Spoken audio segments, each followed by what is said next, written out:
are at Dragon Lady's house in her little Jackson plot garden that she's made amazing. She's got all sorts of things growing here, and today we're just going to talk a little bit about chamomile. So, yeah, what do you like to use chamomile for? Chamomile's a rock star. It's the one herb that even people that know nothing about plants know. And I believe that chamomile is one of the up-and-coming powerhouses, and there's still a lot to be discovered about it. Right now, I'm using a lot because summer is a very amped-up time of year, especially living here when the summer is very short. So this is my plant for now. One of the things that I've noticed about chamomile, or chamomile, depending on what you've learned it's called, is that people tend to steep it long, and sometimes too long, and then it gets kind of a bittery flavor. So when you're doing fresh chamomile, how long do you steep yours for? No, actually I like cold infusions better. Really? Then you can't oversteep them. Okay, so how do you do that?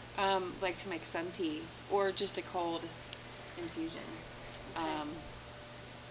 Put it in your sun tea pitcher and let it steep for a few hours in the sun, and then it doesn't get overdone. Okay.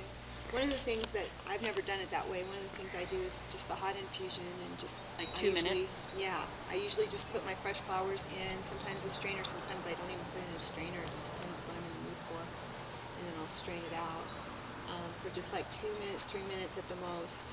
Kind of like thinking along the lines of green tea, you just can't let some of the stuff steep long or it doesn't taste right. So it just damages it.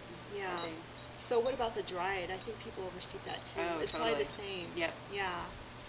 So, and one of the applications I love about chamomile is that it's so good for any age, for just a calming action. Children can use it, babies can use it, nursing mothers can drink this, and it'll go through their milk.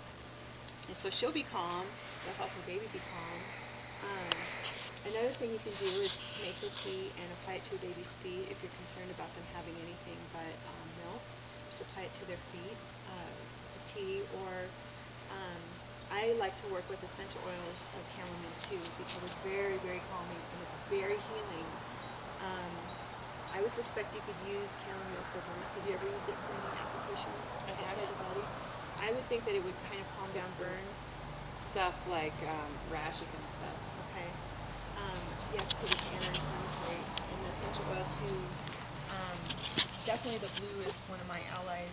It's helped me with diaper rashes and all sorts of stuff, mixing it with oil. I use it to take my makeup off when I do wear makeup, which is hardly ever. But it's just so good for the eyes too. Oh, it does feel really good on the eyes. Calms, and then the puffiness sometimes you get like when you're tired. Or when you're crying like nonstop because you're stressed out and life is overwhelming. Use some chamomile in the eyes. And probably drink some too to help you out. So can you think of anything else offhand? Yeah. But it's great stuff. I guess the best thing is don't steep it too long. And how does it grow in your garden? It tends to want to go everywhere, huh? Yeah. It's a heavy reseeder. So.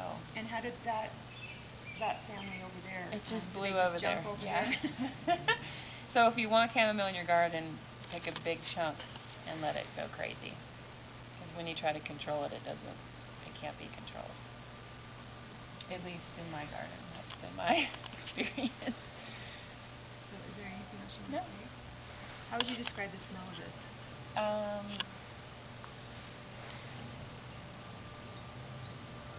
It's almost apple-y. Yeah, kind of apple-y. Yeah. So it's really, not only is it pretty and delicious in tea, but just the smell of it is great. We were standing out here looking at the garden, and the wind blew, and we just got this light whiff. And I was like, it's so wonderful. And it's really pretty. To eat, but it feels good. Yeah. That little ball feels really good in your mouth. So, anyway, that's chamomile. We'll have more another time.